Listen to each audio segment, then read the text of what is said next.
from Lagos, and we go to Mr. C for this story. And ministerial portfolios, oil workers demand results as Tinubu heads petroleum ministry. So says the Punch newspaper. Mr. C, walk us through. Okay, so thank you. So the current president has finally assigned portfolios to the ministers, the ministerial list he sent to the Senate. And interestingly, he has reserved the Ministry of Petroleum Resources for himself, which is in accordance with what his predecessor did. But more importantly, the Constitution says the executive power of the Federation is vested in the president, and he may delegate that. He can exercise that power by himself through the vice president, through ministers, or even certain public officers. Now, having said that, the current president is the Minister for Petroleum Resources, who is a Minister of State, a former senator who has no known experience or expertise with regards to matters pertaining to the petroleum industry. I'm talking crude oil, I'm talking gas. He has no known experience. He's not served on any board. He's not known to have engaged in any transactions. So the question is this: between the two of them, current president and Minister of State, we cannot point to any technocrat with any known experience or understanding of the petroleum industry. So how do they then vet what public officers of parastatals under that ministry tell them? So it's very disturbing. When you look at the list generally, it doesn't inspire a lot of hope. Yes, the mandate or the slogan of the current president and his administration is renewed hope. But looking through the list generally, I don't see hope, because it's a list populated by political jobbers and people who you cannot identify with any sustained streak of success. There are a few exceptions. There's Mr. Wale Edley. There's Dr. Patti of the Health Ministry. And to some extent, Dele Alake. But he's been moved to the Ministry of Solid Minerals Development.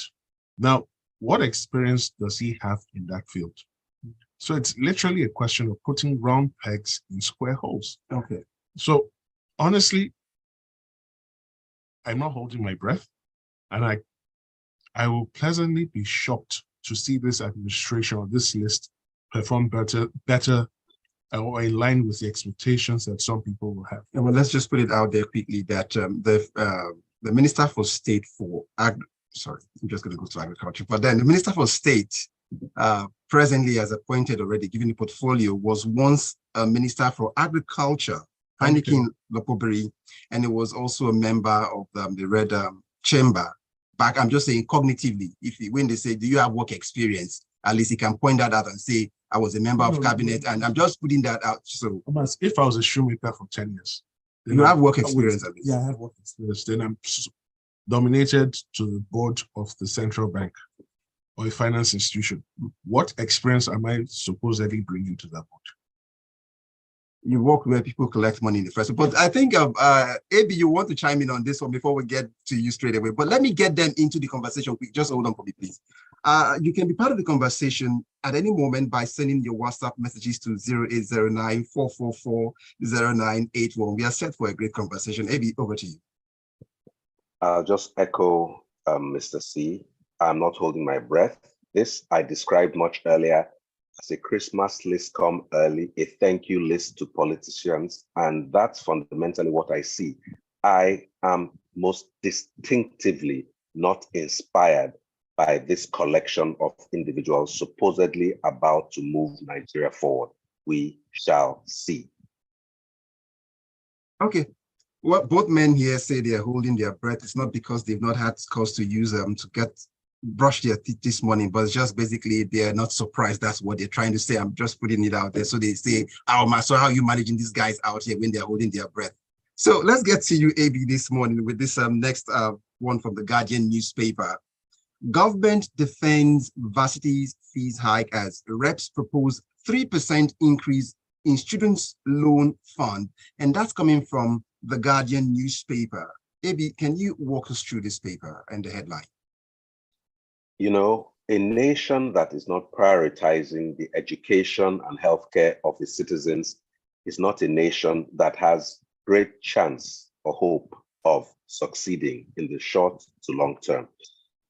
The FG has said, hey, that no federal institution is allowed to increase tuition fees, but that whatever increases that are coming are supposedly to cover other charges like accommodation, facilities, and all that. I feel that that is a specious and borderline fatuous statement because it's akin to the Merchant of Venice, where they said, take the blood without harming the person. So you keep the tuition fee the same, and then you multiply all the rest. And how does the patient survive if you can take blood without harming, without penetrating the skin? At the end of the day, there's a figure that a student is supposed to come to school and pay. And if you say we kept, is tuition the only part of a student's education? Obviously not. Then we're talking about this loan fund. I maintain that if we have supposedly saved 400 billion per month since the announcement of subsidy removal, that money should best be directed in two ways. One, as grants, and two, as facilities you give to the universities to provide those services, not as loans. In this time where we don't yet have all the educational support we need, rather than spending that money on bulletproof vehicles, furniture allowances, newspaper allowances, clothing allowances for people who are already relatively wealthy, I would think a careful effort would be made to put that money towards the education and healthcare system of Nigeria. So no, I'm not impressed by them telling me that, oh, the students, schools are not allowed, fees are not going, tuition fees are not going up. Tuition fees are just one part of everything it takes for a student to go. Yes, you can't say the charges can be multiplied by 10 times, but the tuition fees stay the same. I think that that's just being childish, frankly. So that's clever by half in that regard. By half, or even by a quarter, because they're not up to half. That's really not smart at all. Let's get. So let me quickly chime in. These two quick things. Now, my understanding is the official position is federal universities do not even charge tuition. They call them charges. That's one. Two. Now, I like what AB says that the monies supposedly saved from the termination of fuel subsidy program should be used for this. However, there's a big problem. The landing cost of petrol right now is over 600 now, closer to 650. Yet the price has remained at 568, 570. What that means is there's already a subsidy in effect now. Now, if there's a subsidy in effect now, where is the money funding this present subsidy coming from? We'll wait for the days ahead to get the answers. So let's get you to your paper, the Daily Trust newspaper this morning, Mr. C. And it says Tinubu will swear in new ministers by Monday. That's taking the word of the Secretary to the Government of the Federation, George Akume, to the bank. And that's what he said. So list announced on Wednesday night, they will be brought in by Monday. One is asking, have they done the proper, what you call usually orientation, retreats? We've not seen that. And then they are being sworn in, Mr. C. There's really nothing much to say here that they're going to be sworn in on Monday. Who cares? So the truth of the matter is, like I've said, personally, I don't see this team deliberate. I'm sorry. And yes, there are people who will suggest or tell you that the fact that you're in politics does not mean you're not a technocrat. I'm sorry, that is simply not understanding the point. These guys have no track record preceding their entry into politics to suggest or indicate they have any modicum of ability to deliver on the responsibilities that have been given to them. Now, you did raise an interesting point, Tomas. Is there a retreat? Is there some sort of orientation for them? Now, there's some returning ministers there. I see that Mr. Keyamo has been given the Ministry of Aviation. Again, he's a trained lawyer. No known expertise, no known experience playing in that sector. So it's really going to be interesting to see what he brings to that ministry. Remember, in the previous administration, he was Minister of State for Labor. It is a big question, a big ask as to what his contribution over 4 years was. So really, there's really no, so you want to swear them in. Are they going to deliver? Fingers crossed. Okay. That leaves good enough time for me to go to AB. But AB, just before I come to you for your response, I mean, to get into the Punch newspaper with the headline, the messages are piling up already and we asked for them. So let's begin to get them in quickly. You too can also get your messages on across 20809-444-0981 WhatsApp messages only. Let's begin with this one that comes in saying, okay, I've got Abbas. Abbas goes on to say, it's always funny that analysts will sit in the studio and pass messages of negativity to the people when they themselves are not experts in all the fields they discuss in the studio. How can someone say that that the ministers are not technocrats just because they are involved in politics? When are we ever going to understand that politics is about contribution? And you don't just give people portfolios a la carte. And when they did not contribute to the success of the political party, and we shouldn't keep seeing everything through the negative prisms always. That's a word of like an advice from Abbas Oladepo. And I saw a message earlier on responding to Mr. C saying that the president does not have any known cognitive experience working in or probably experience, or probably even the minister for state, Anikin Lokobiri, in the oil industry or playing there. But someone, Rexy, sent in a message and said, look, you forgot that this president worked in ExxonMobil, now ExxonMobil, back in the days. So that's, doesn't that count? That is not. He was the treasurer for Mobil Oil. Mobil Oil is a completely distinct entity from ExxonMobil. Okay, then that leaves me enough time to move into, well, he's listening, he'll be back for you. So let's get on to the next one. I see Joseph Menye says, good morning, freshly pressed Omatseye, vibrant analyst, Mr. C and AB Bozimo. Why do we continue doing this? The wrong people without relative or any experience, how do they perform or transform the ministries? Just like the previous administration, no outstanding ministry/minister, Wayne Obasanjo and Jonathan's era. That's comparing them now. May God help Nigeria. Joseph Menye from Silver Estate, Lagos. And then we go on to read this one from Chioma. Chioma says, good morning all. They used Lagos as a yardstick for campaign and said it would replicate the same by bringing in technocrats, competence and hope. Is this it?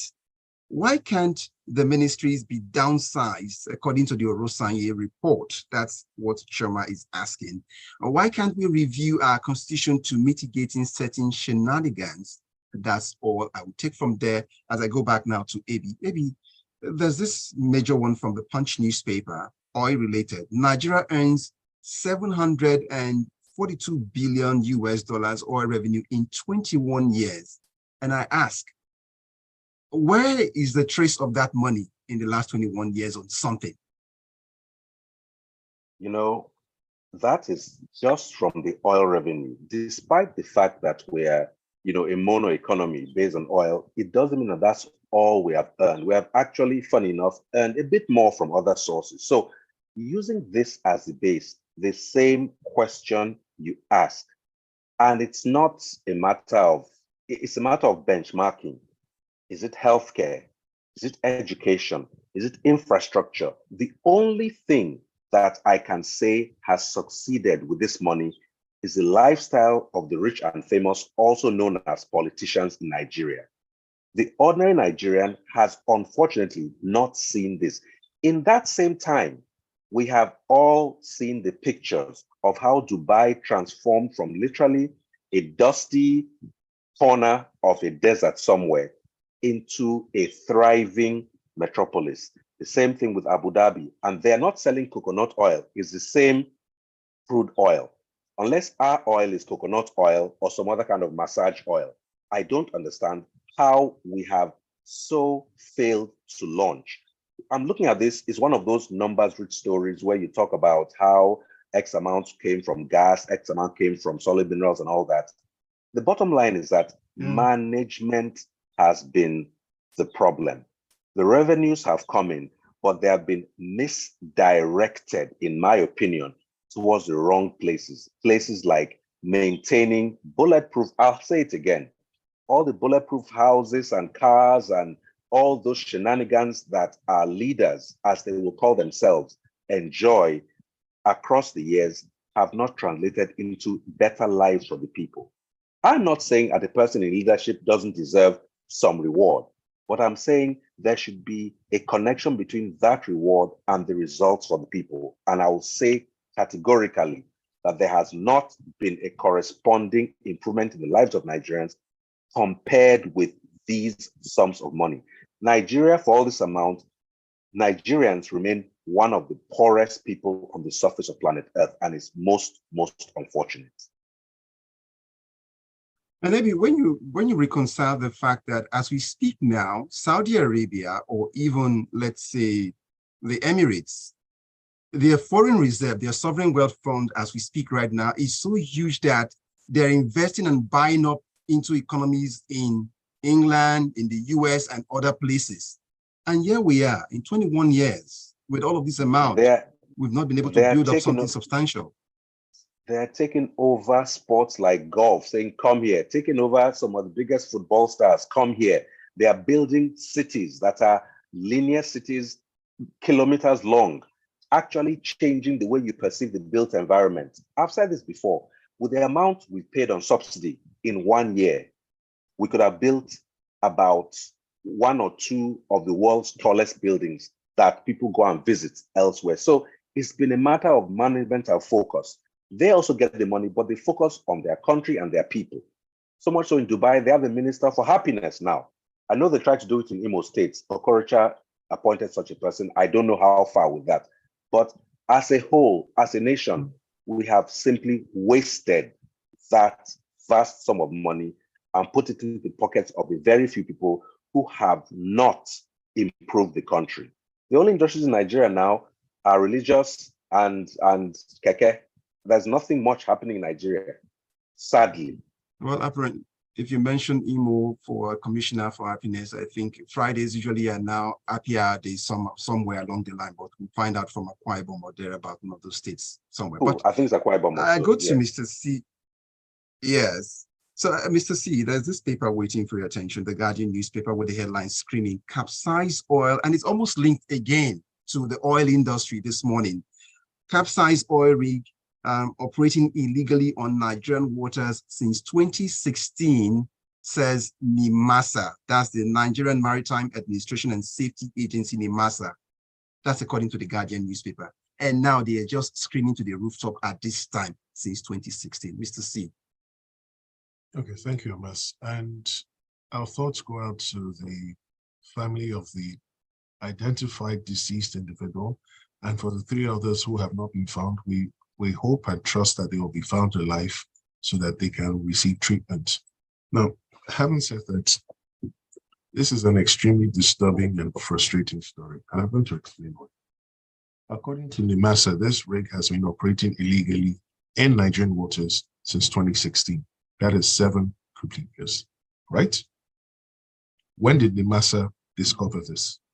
That's the first question. 2, when they discovered it, what did they do with that piece of information? 3, the Nigerian Navy, the armed forces, there's some joint task force that operates in the Niger Delta area. And as part of their duties, one would think that when they see such rigs, such installations, they will quickly confirm in coordination with other agencies whether that rig should be there. Now, this speaks to a complete failure of regulation, a complete failure of communication and coordination between all the regulatory agencies.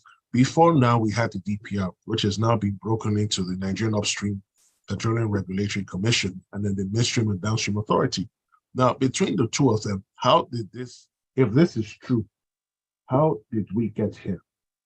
Who are the officials required? So who monitors the deployment and operation of rigs in Nigeria? Which official, which department, which unit is responsible for that?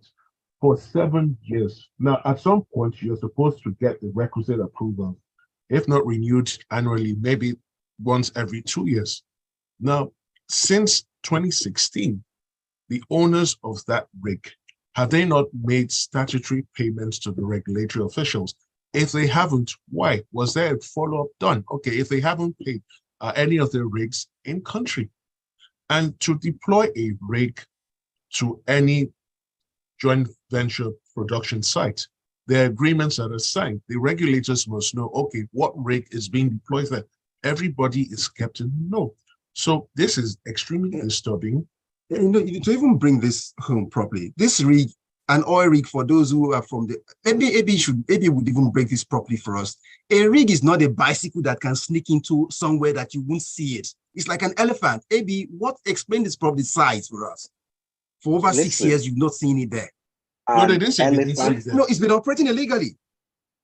It's not like an elephant. It's like an apartment building, a literal block of flats. Some of them can be, not this one, but some of them can be bigger than your average 6 or 8 story building or block of flats. So when you say it's operating legally, it almost sounds as if it was hiding. No, it was visible. And this lends people to say, look, there must be some form of collusion.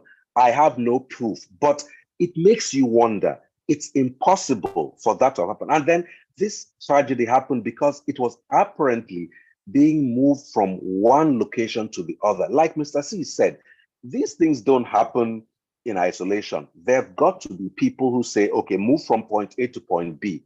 Then this unfortunate tragedy occurred. We've lost lives. Some are missing. Others have been recovered. But there are officials who have been receiving salaries and allowances for the past at least 7 years, who were supposed to be on this beat. Because maybe there are other beats in Port Harcourt, Akwa Ibom. This beat, this area, there are people in charge. Who are those people? And what will be the consequences? That is the ultimate question. If you just get another story, oh, we lost people, we're sorry, then another rig will grow out of the swamp and keep moving like a monster Godzilla, and nobody will say a word. Okay, so that leaves us with enough time to go over to see some messages, and then I'll come back to you for the next paper, AB, shortly. I've got Tayo, Tayo is still typing, but while you type, I'll read this one I've got here. President is Minister for Petroleum Resources, but didn't submit himself to screening nor hint the National Assembly. I emphasize the reason Nigeria was asking for portfolio attachment for the nominees. Keyamo, that has a questionable performance according to Tayo, as Labour Minister, is given a sensitive industry like aviation. I am not keeping my hope up on these technocrats because the appointment is tilted towards politics. And it goes on to add, Rogers of Imo State appointed sister as Commissioner for Happiness. Talk about keeping people happy. Moving on now to get this one from Ajayi. Good morning. Apart from the bloated nature of this cabinet, which shows the president is not thinking of reducing the cost of governance, the assignment portfolio is largely a round peg in square holes. Ajayi Olonidua from Magodo GRA.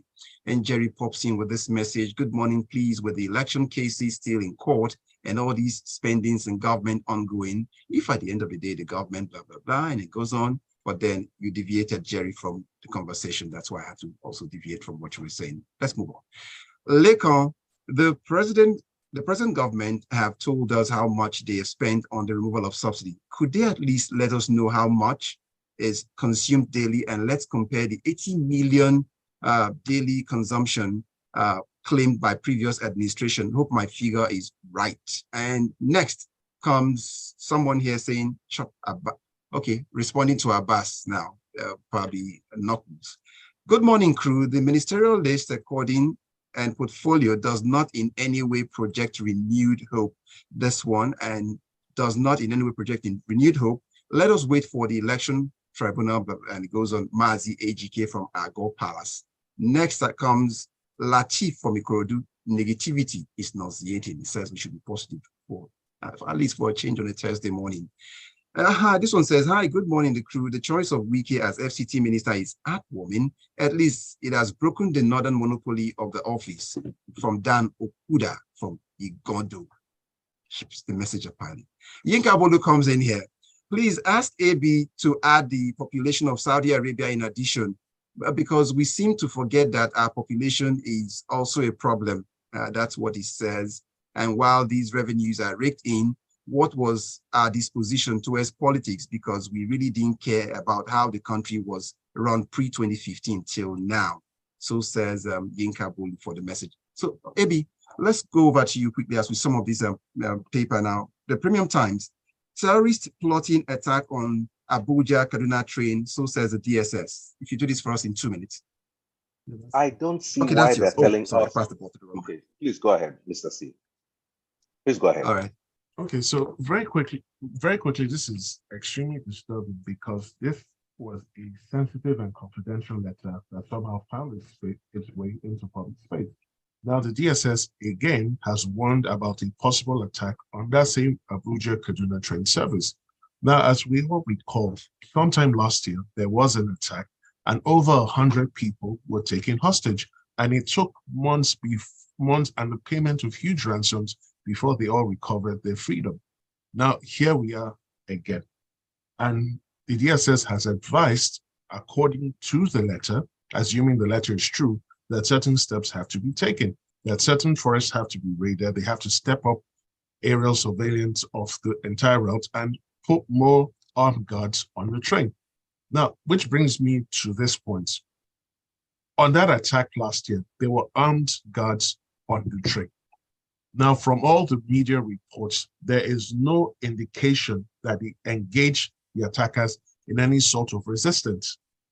So the bigger question here now is, there's no direct air flight between Abuja and Kaduna. The highway is a mess because there are a lot of abductions taking place on that highway. There are a lot of robberies. Now, the train service is the only other way to commute between both cities. Now, if this is true, must our security agencies wait again until this attack comes to fruition before they take the necessary steps? So the bigger question is, what will be done with this information? Maybe you have a minute to do this, just your thought on this story, and then we close. Yes, I mean, telling us about it is not the point, it's to prevent it. And to answer the person, what leadership is supposed to do is discover the 200 million sources of revenue that are 2 meters above the ground, rather than relying on 1 or 2 oil wells 2,000 meters below the ground. So when you talk about the population in Saudi Arabia, yes, they produce much more oil for a much smaller population. But Nigeria's population is not the problem. It actually is the solution. If the leaders would be creative enough to convert every single brain in Nigeria into resource and not keep us in the terrible state we are. So no. Nigeria population is actually a blessing, not a problem. I reject that notion. All right, that's about the size of it. Freshly pressed this morning on Smooth 98.1 FM. Toby from Ikoyi just would get at Mr. C this morning and say ExxonMobil or Mobil are the same entity. In 1998, Exxon and Mobil signed a joint merger agreement, and it goes on and on. Mr. C, you guys will do your cat fight out of the show. Quickly. Mobil Oil was sold to private investors, and it became a company known as 11 under the company records in Nigeria. So it's incorrect to state that ExxonMobil and Mobil Oil are the same. They are not. Well done. Ebi Bozimo, thank you so much for your time today. Always a pleasure having you on the show. Thank you. The pleasure and privilege are both mine. Do have a wonderful day. You too. And Mr. C, thank you so much for your time also again. Thank you, sir. My name is Omatseye Atsenuwa. Good morning. Bye.